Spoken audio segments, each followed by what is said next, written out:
Cerimônia aniversário restauração e independência Badala Ruanolo se simboliza ali hoje cerimônia Içar Bandeira. Tuirmai a reportagem vídeo preparação feita em Içar Bandeira e a Palácio Presidencial Nicolau Lobato baru Pitedili.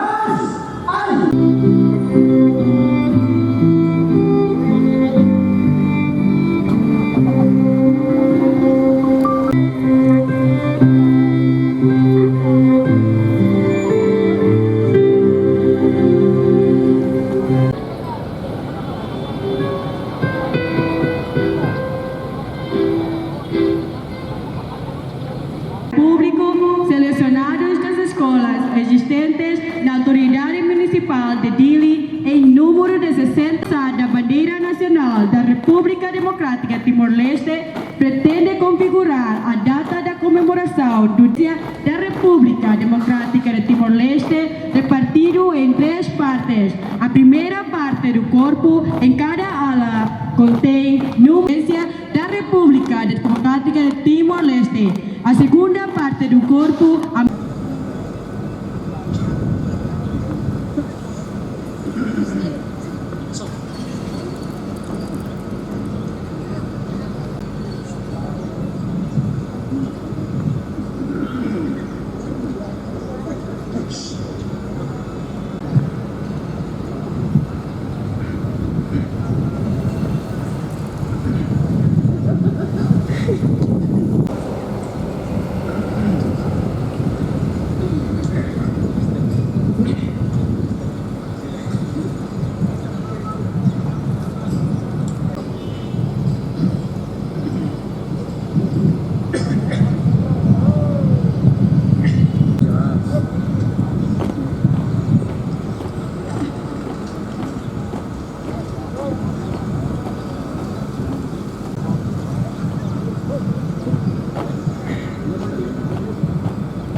Reportagem Imelda Fátima, Televisão Timor Post.